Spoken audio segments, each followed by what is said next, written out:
Meu nome é Mariana Ferraz. Tenho 27 anos. E se alguém me dissesse há 10 anos que eu herdaria o império inteiro do meu avô, avaliado em 5 bilhões de reais, eu teria rido na cara dessa pessoa. Naquela época, eu era a filha indesejada, expulsa de casa no meu aniversário de 18 anos, com nada além de uma mochila e o olhar de desprezo dos meus pais. Você nunca vai sobreviver sem nós. Então, imagine entrar num tribunal no mês passado, de frente para esses mesmos pais, com seus ternos perfeitos e sorrisos falsos. Meu irmão mais velho, Eduardo, sentado ao lado deles como se já fosse o dono do mundo. Minha mãe se inclinou, com aquele perfume forte que sufocava o ar, e sussurrou docemente: "Claro, Mari, nós vamos administrar tudo para você."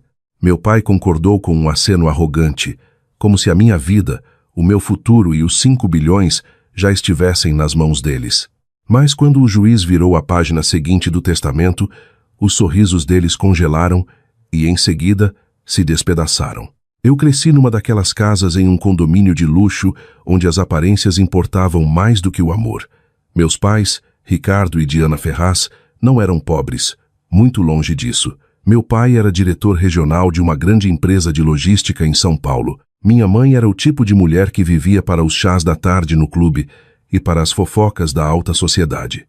Mas se você olhasse além dos sorrisos polidos, veria a podridão. Eles só valorizavam o filho que se encaixava na imagem perfeita deles.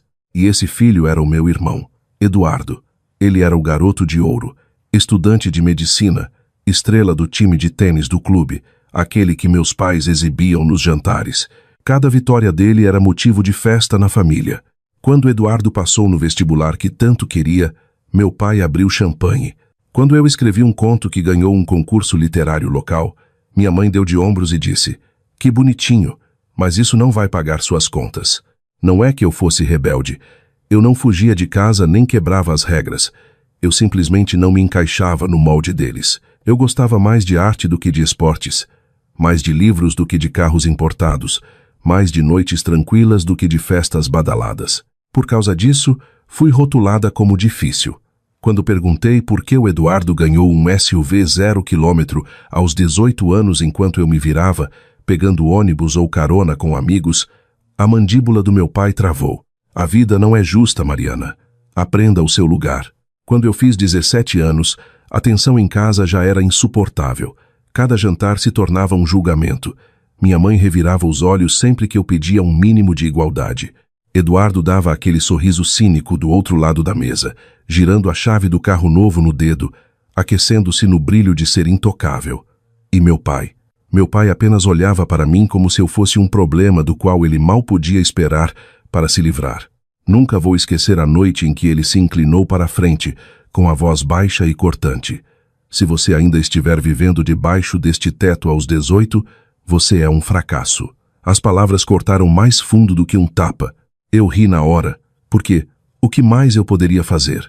Mas, por dentro, eu estava em pedaços. E quando meu aniversário de 18 anos chegou, eles cumpriram a promessa. Não foi uma despedida silenciosa. Foi um verdadeiro espetáculo. Minha mãe me chamou na sala de estar, com Eduardo esparramado no sofá de couro, como se estivesse assistindo a um filme. Meu pai estava de pé, imponente, segurando um envelope. "Decidimos que é hora de você aprender a ter responsabilidade", ele disse friamente.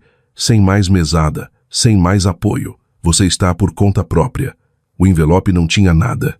Nenhum cheque, nenhuma rede de segurança. Apenas um gesto simbólico de que eles haviam terminado comigo. Coloquei o que pude numa mochila, 2 trocas de roupa, meu caderno de desenhos e meu celular. Quando hesitei na porta, a voz da minha mãe soou, melosa mas cruel. "Não se preocupe, queridinha. Um dia você vai nos agradecer." Naquela noite, dormi no banco de trás do meu carro velho, encarando o teto, me perguntando como minha vida tinha desmoronado tão completamente. Enquanto isso, Eduardo postava fotos de uma chopada da faculdade, sorrindo com um MacBook novo em folha que meu pai havia comprado para ele. A única pessoa que não me abandonou foi meu avô, Guilherme Ferraz. Ele me convidava para almoçar nos fins de semana, fazia questão de cozinhar para mim e me deixava dormir no sofá dele quando eu não tinha para onde ir. Ele nunca falava muito sobre os meus pais, mas o jeito que os olhos dele escureciam quando os nomes deles eram mencionados me dizia que ele sabia a verdade. Com o tempo, ele se tornou mais pai para mim do que o meu próprio pai jamais foi. Os anos depois que saí de casa se tornaram um borrão de sobrevivência. Trabalhei em empregos de meio período, estudei quando podia e juntei dinheiro suado para alugar uma kitnet minúscula no centro. Não era glamouroso, mas era meu. Durante todo esse tempo, meu avô Guilherme foi a única família que nunca virou as costas para mim. Ele colocava dinheiro para as compras do mês na minha bolsa quando achava que eu não estava olhando. Me chamava para os almoços de domingo e me lembrava, com um aperto firme na minha mão: Mariana, você é mais forte do que imagina. Então, quando a ligação chegou, tirou todo o ar dos meus pulmões. Vô Guilherme tinha partido. Mesmo sabendo que ele estava doente há um tempo, uma parte tola de mim acreditava que ele sobreviveria a todos nós. Teimoso, firme, inabalável. Perdê-lo foi como perder a única âncora que me restava. Os dias após a morte dele foram uma névoa. Eu não esperava nada da herança. Talvez um relógio antigo, uma carta, algo pequeno para me lembrar dele. Eu certamente não achava que seria convocada para a leitura de um testamento no fórum da cidade. Quando o envelope oficial chegou, timbrado com o selo da vara de família e sucessões, minhas mãos tremeram ao abri-lo. Dentro, as palavras eram claras. Os herdeiros de Guilherme Ferraz são convocados a comparecer à leitura de seu testamento. Meu nome estava listado ao lado dos meus pais e do Eduardo. Eu quase não fui. Uma parte de mim queria viver o luto em paz, longe da órbita tóxica deles. Mas outra parte, talvez aquela que meu avô ajudou a cultivar, se recusou a deixá-los me apagar da história dele. Então, em uma manhã cinzenta de segunda-feira, entrei no fórum. Eles já estavam lá, é claro. Meus pais, Ricardo e Diana, vestidos como se fossem a um evento de gala e não à leitura do testamento do próprio pai. As pérolas da minha mãe brilhavam contra sua blusa de seda, o batom num tom forte demais. Meu pai estava sentado com as mãos cruzadas de forma presunçosa, as abotoaduras capturando a luz. E Eduardo parecia ter nascido para herdar um império. O terno azul marinho feito sob medida, o sorriso largo como se todo aquele procedimento fosse apenas uma formalidade. Quando passei pela porta, os três se viraram. O sorriso da minha mãe se esticou demais, doce feito melado. Mariana, querida, ela sussurrou, como se não tivéssemos passado anos sem nos falar. Eu sabia que você viria. Meu pai deu um aceno seco, os olhos já se desviando de volta para a pasta do advogado como um falcão observando a presa. Eduardo deu um sorriso de canto de boca e murmurou baixo o suficiente para eu ouvir. Isso vai ser divertido. Sentei-me de frente para eles, meu pulso martelando nos ouvidos. O ar parecia denso, sufocante, como se as próprias paredes soubessem o que estava prestes a acontecer. O advogado, um homem de olhar afiado chamado Doutor Vasconcelos, limpou a garganta e ajeitou os papéis. Estamos aqui para a leitura do último testamento de Guilherme Ferraz, ele começou. A mão da minha mãe roçou a minha, as unhas pressionando levemente a minha pele. Não se preocupe, Mari, ela sussurrou. Claro, nós vamos administrar tudo para você. Meu pai concordou presunçosamente, como se os bilhões já estivessem na conta dele. Eles não faziam ideia do que estava prestes a atingi-los. A sala estava tão silenciosa que eu podia ouvir o farfalhar das folhas quando o Dr. Vasconcelos virou para a primeira página.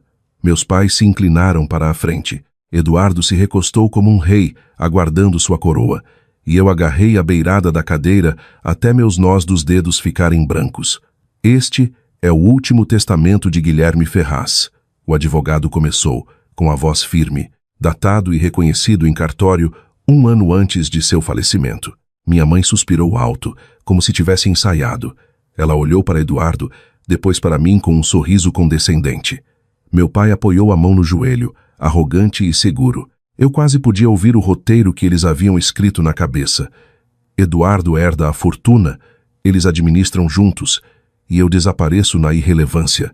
Mas então, as próximas palavras do Dr. Vasconcelos rasgaram o ar como um trovão. Eu, Guilherme Ferraz, deixo a totalidade do meu espólio, avaliado em aproximadamente 5 bilhões de reais, para minha neta, Mariana Ferraz.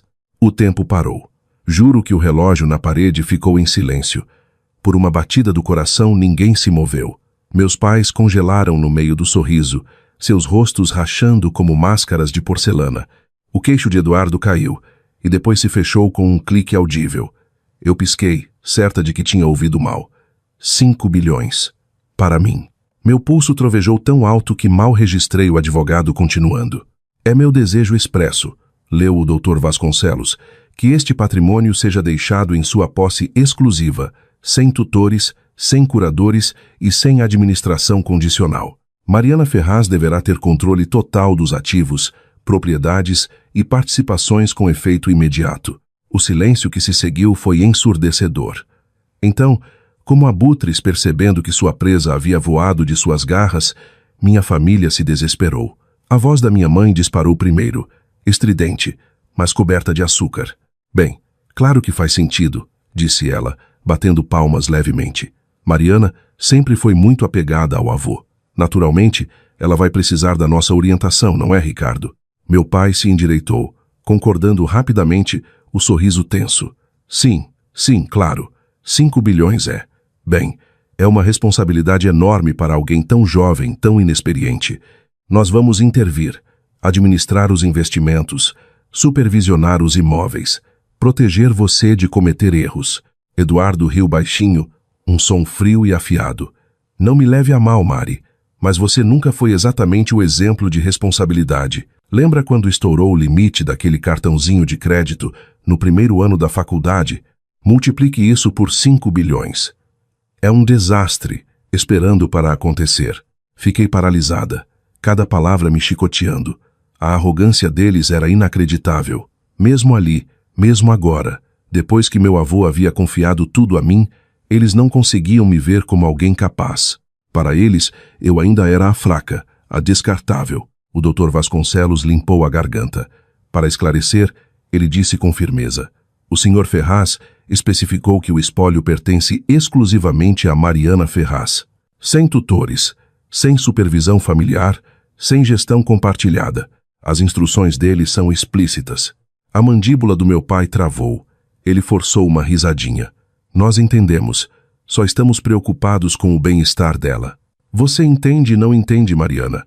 Ele olhou para mim então, me chamando pelo nome inteiro, como se fosse um gesto de afeto, embora seus olhos brilhassem de fúria. Minha mãe se inclinou mais, as unhas cravando no meu braço. Querida, você sabe que só queremos o que é melhor. Deixe-nos guiar você. O vovô gostaria que todos nós fôssemos beneficiados. Aquela palavra, beneficiados, pairou pesada no ar. Benefício para eles, não para mim. Por dentro algo se agitou, um calor que eu não sentia há anos. Lembrei-me de cada noite fria no meu carro, de cada sorriso cruel do outro lado da mesa de jantar, de cada vez que me disseram que eu não era o suficiente. E agora, lá estavam eles, tentando cravusar as garras na única coisa que meu avô havia confiado a mim. Mantive meu rosto neutro, os lábios cerrados, mas por dentro eu estava fervendo. Eduardo se inclinou para a frente, sorrindo de novo. Pense bem, Mari. Você nem tem casa própria. Você mora de aluguel. Nunca investiu um centavo. 5 bilhões vão afogar você. O pai mexeu com dinheiro a carreira inteira. É o mais lógico a se fazer. Por um momento, quase ri. Eles ainda não entendiam. Vô Guilherme tinha enxergado através de todos eles. Ele não havia me escolhido por pena. Ele me escolheu porque sabia que eu poderia me erguer acima da ganância deles. E enquanto as vozes deles ecoavam, cheias de uma doçura falsa e farpas venenosas, eu me sentei mais reta na cadeira. Não disse uma palavra. Ainda não. Mas eu sabia que aquilo era apenas o começo de uma guerra que eles jamais poderiam vencer. A cena no fórum foi apenas o primeiro ato. Quando voltei para minha kitnet naquela noite, meu celular já estava zumbindo com mensagens da minha mãe. Precisamos conversar, querida. Seu pai e eu sabemos o que é melhor. Não tome decisões precipitadas. Cada mensagem pingava uma falsa preocupação, mas eu sabia a verdade que eles estavam rondando. Desesperados, ignorei a todos. Por 2 dias, silêncio. Então, tarde da noite, uma batida fez minha porta tremer. Quando abri, lá estava Eduardo, encostado no batente com sua jaqueta de grife. aquele sorriso irritante estampado no rosto. Sem pedir permissão, ele foi entrando. Lugarzinho arrumado, ele disse, olhando ao redor da minha sala modesta, como se inspecionasse um motel de beira de estrada.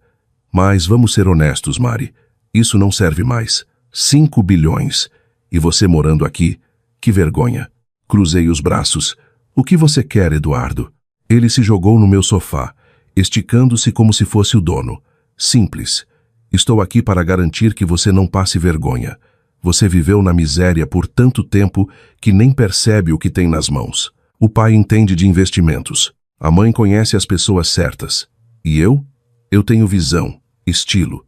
Juntos, podemos transformar o império do vovô em algo ainda maior.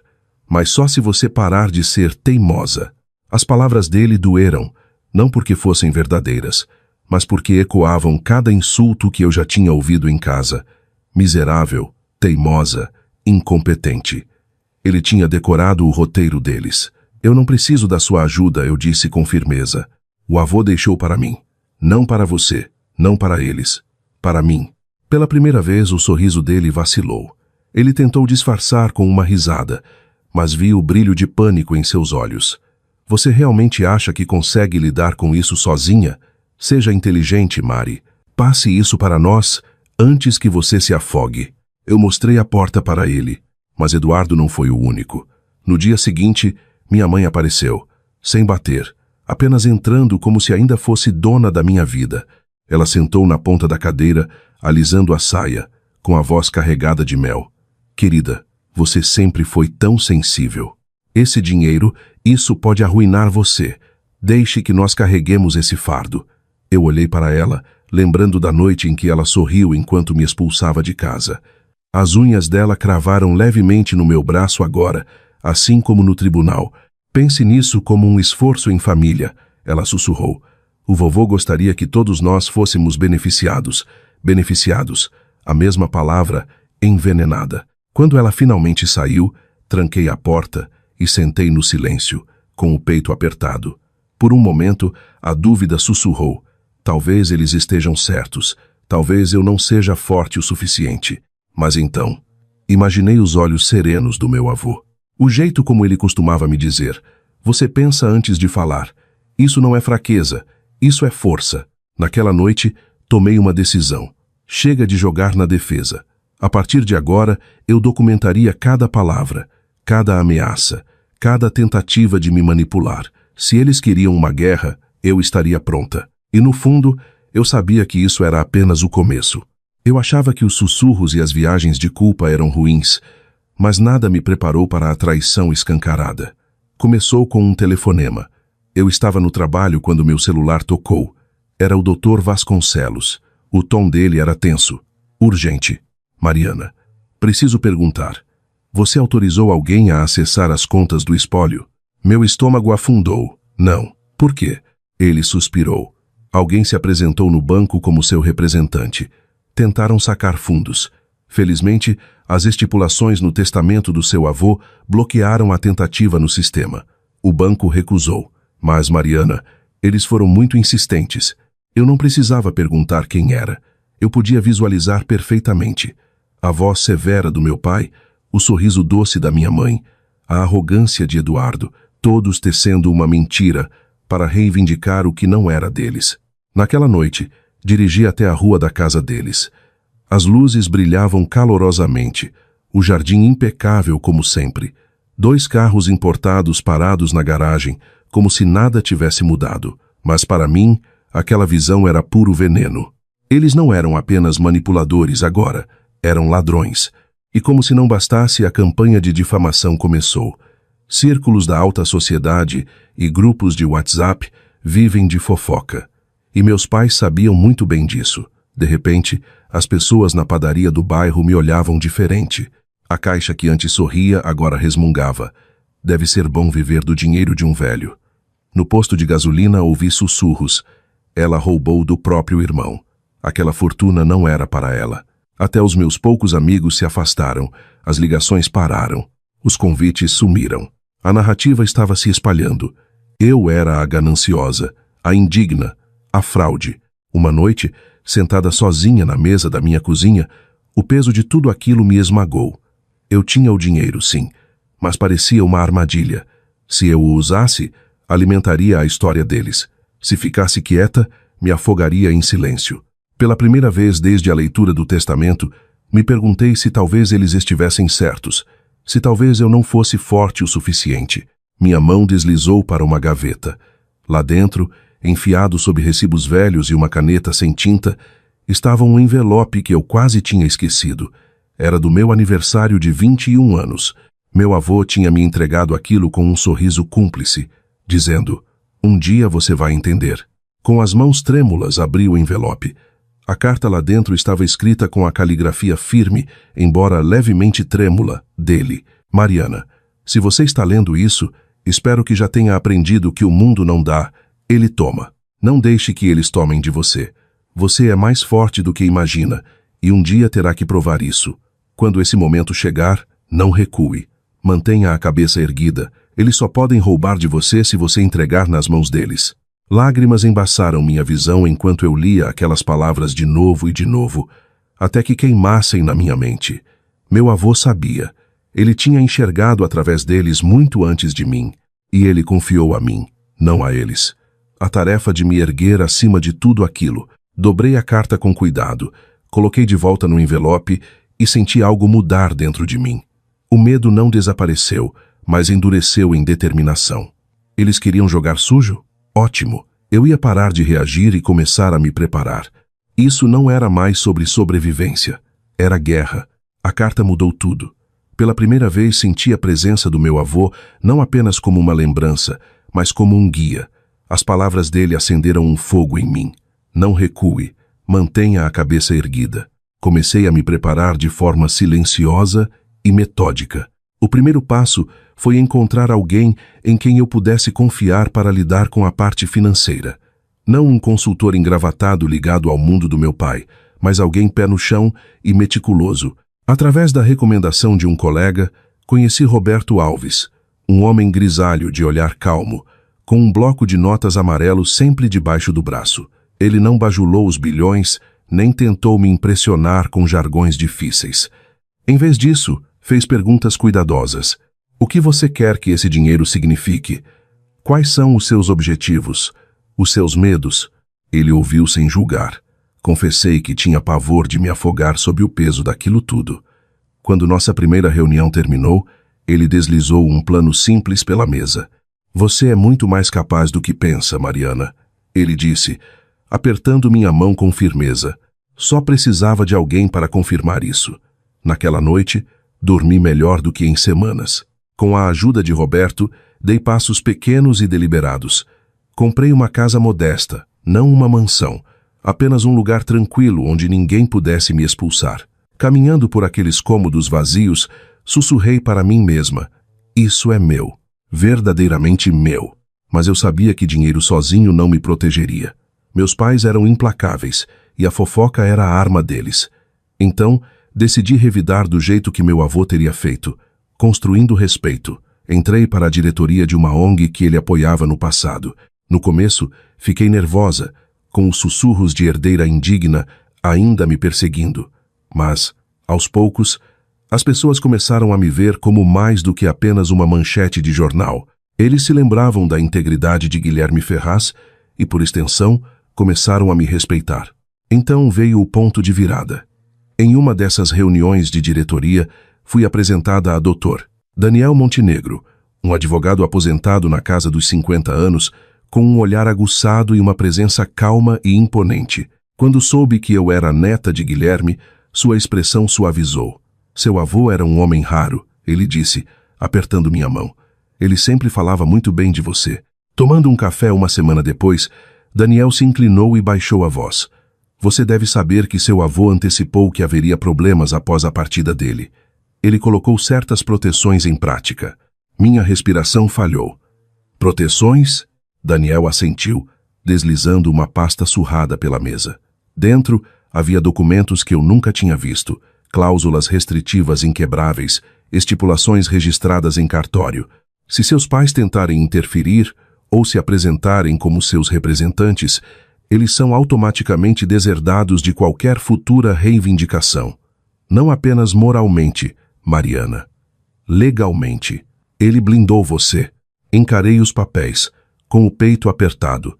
Meu avô não tinha apenas me deixado dinheiro. Ele havia me deixado uma fortaleza. Pela primeira vez, percebi que não estava mais jogando na defesa.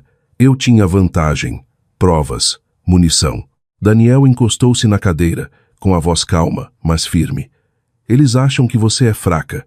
Eles não percebem que você está com as cartas mais fortes na mão. Quando eles passarem dos limites, e eles vão passar, você estará pronta. Saí daquela reunião com um novo senso de clareza. Meus pais não estavam mais lutando apenas contra mim.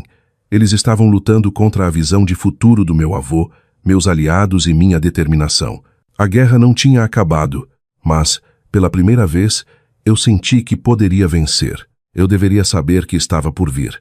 Por semanas, meus pais e Eduardo estavam rondando como tubarões, testando limites, farejando qualquer fraqueza. Tentaram culpa, manipulação e roubo. Nada funcionou. Então, eles escalaram para o único lugar onde achavam que poderiam vencer, o tribunal. Foi numa manhã fria que Daniel me ligou. O tom dele era mais afiado do que eu jamais tinha ouvido. Mariana, eles deram entrada numa petição no fórum esta manhã. Estão alegando que você é incapaz de administrar o patrimônio. Eles estão pedindo a curatela dos seus bens. Quase derrubei o celular. Curatela?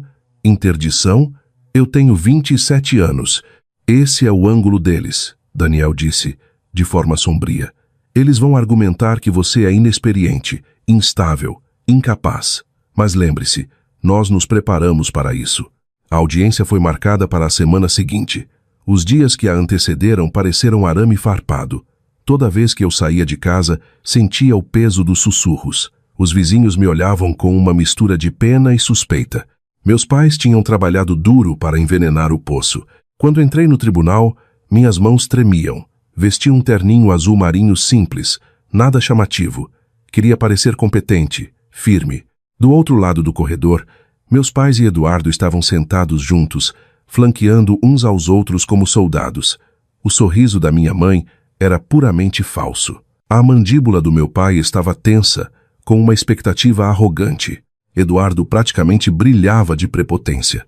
Quando a juíza abriu a sessão, o advogado dele se levantou e começou o show. As palavras dele pingavam condescendência. Excelência, meus clientes estão profundamente preocupados com a filha.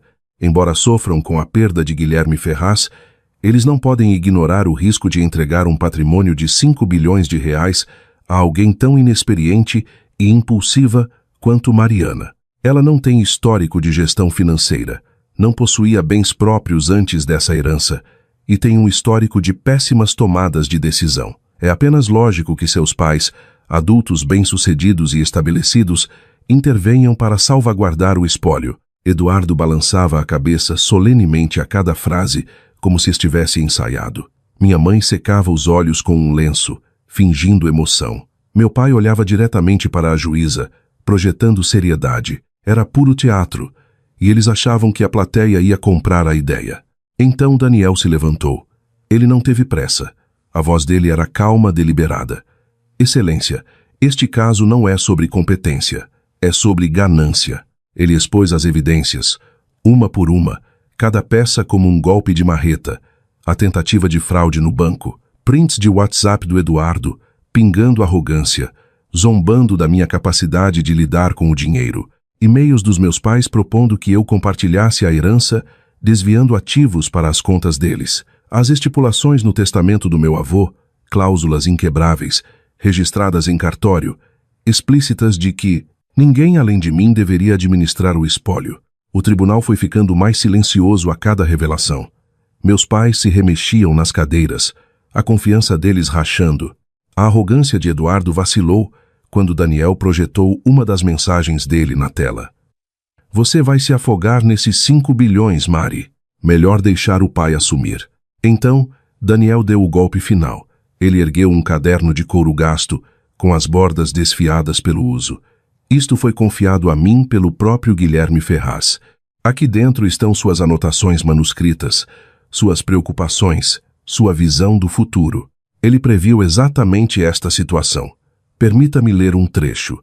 Ele virou para a última página, a voz firme, enquanto recitava: se eles tentarem tomar o que não lhes pertence, será prova suficiente do porquê eu escolhi a Mariana. Ela suportou a crueldade deles, ergueu-se acima da rejeição e provou ser mais forte do que eles jamais imaginaram. Meu patrimônio é apenas dela, para não ser compartilhado com aqueles que a expulsaram. As palavras ecoaram pela sala como uma sentença antes da sentença. Vi minha mãe empalidecer, a mão paralisada no meio das pérolas, os punhos do meu pai cerrados contra a mesa. Os olhos de Eduardo dispararam para o chão, a mandíbula travada. A juíza inclinou-se para a frente, a expressão indecifrável. Então, com uma voz nítida e final, ela disse: a petição de curatela está negada. O espólio permanece sob o controle exclusivo de Mariana Ferraz. Além disso, este tribunal adverte os requerentes contra quaisquer tentativas futuras de minar os desejos explícitos do falecido. O caso está encerrado. Tudo acabou em menos de 1 hora, mas pareceu uma vida inteira. Assim que o martelo bateu, a fachada dos meus pais desmoronou completamente. No corredor, minha mãe virou-se para mim, a voz tremendo com uma falsa ternura. Querida, você não entende a pressão de tudo isso. Nós só queríamos proteger você. Eu fiquei de pé, calma, de um jeito que não me sentia há anos. Não, vocês queriam proteger a si mesmos. O avô sabia disso. E agora, todo mundo sabe também. A mão dela pairou no ar, e depois caiu. Meu pai resmungou algo baixinho, mas não conseguiu me olhar nos olhos. Eduardo marchou na frente, os saltos dos sapatos batendo feito tiros no chão de mármore. Saí daquele fórum de cabeça erguida, o peso de anos se levantando dos meus ombros. Pela primeira vez, eu não era a rejeitada, o fracasso, o bode expiatório. Eu era a herdeira que meu avô tinha escolhido, e a única coisa que meus pais nunca mais poderiam controlar. Mas, ao pisar na luz do sol, uma verdade queimava no meu peito. Aquele não era o fim. A batalha legal estava ganha, sim, mas as consequências, as reputações destruídas, as relações cortadas, tudo isso estava apenas começando. E eu estava pronta para isso. O veredito pode ter encerrado a batalha jurídica, mas as consequências se desenrolaram lentamente, como dominós caindo um por um. Meus pais haviam entrado naquele tribunal acreditando que poderiam dobrar o mundo à sua vontade, do mesmo jeito que tentaram me dobrar quando eu era mais nova. A decisão da juíza fez mais do que negar a curatela. Arrancou as máscaras que eles usaram por décadas. Começou pequeno. O círculo da minha mãe no clube de campo de repente esfriou. Onde antes ela era a rainha das fofocas e dos chás, agora as conversas silenciavam quando ela entrava na sala. Ouvi sussurros de conhecidos. Não fazíamos ideia de quão cruéis eles eram com a Mariana. É uma vergonha. Ela tentou disfarçar com sorrisos amarelos, mas nem ela conseguia esconder a humilhação. Para o meu pai não foi muito melhor. A notícia do processo judicial se espalhou pelos corredores da empresa de logística como fogo em palha seca. Clientes que antes confiavam na experiência dele começaram a se afastar. Reuniões foram canceladas. Eventualmente, soube que ele foi encorajado a aceitar uma aposentadoria precoce. Para um homem cuja identidade inteira estava amarrada à sua autoridade profissional, a saída forçada foi um golpe esmagador. E Eduardo? A queda de Eduardo foi a mais brusca. Todo o status social dele havia sido construído em cima de ser o garoto de ouro, o filho favorito, o herdeiro aparente. Mas, depois que o tribunal expôs a tentativa de fraude e aquelas mensagens arrogantes, as pessoas o viram pelo que ele realmente era: mimado, prepotente e vazio. A namorada terminou com ele. Os convites para as festas da elite secaram. Logo depois, chegou aos meus ouvidos que ele tinha voltado a morar com nossos pais. 3 egos quebrados debaixo do mesmo teto, alimentando-se da amargura uns dos outros.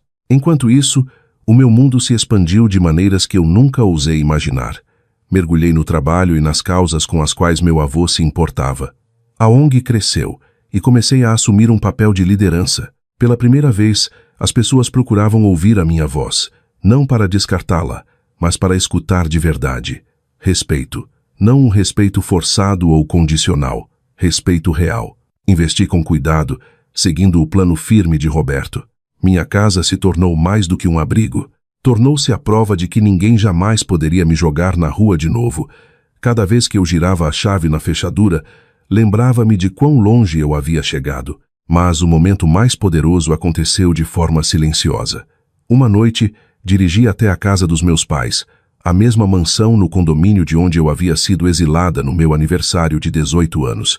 A luz da varanda estava acesa, mas o gramado estava mal cuidado, as persianas desbotadas, a pintura descascando. Parecia cansada, desgastada, quase como as pessoas lá dentro. Estacionei do outro lado da rua, as lembranças tomando conta de mim. A noite em que encenaram meu exílio, os anos de deboche, as infinitas comparações com Eduardo. Por tanto tempo, aquela casa havia sido um monumento ao meu fracasso, mas agora eu não sentia nada além de clareza. Eles não tinham me destruído, eles tinham me forjado. Abaixei o vidro do carro, o ar frio da noite batendo no meu rosto, e sussurrei as palavras que nunca tinha ousado dizer antes. O avô estava certo, sou eu quem decido o meu valor. Com isso, engatei a marcha e fui embora, deixando para trás a casa, os fantasmas e o poder que eles um dia tiveram sobre mim. A verdadeira vingança não estava em humilhá-los publicamente. Não estava nos bilhões parados nas minhas contas. Estava nessa liberdade, na certeza de que eu não precisava mais da aprovação, do amor ou da validação deles. Eles haviam me cortado de suas vidas quando eu tinha 18 anos. Agora, finalmente, eu os havia cortado da minha. Se essa história tocou você, ou se você já teve que provar o seu valor para quem deveria te apoiar, deixe o seu curtir, inscreva-se no canal e compartilhe suas experiências nos comentários. Nunca deixe ninguém dizer o quanto você vale.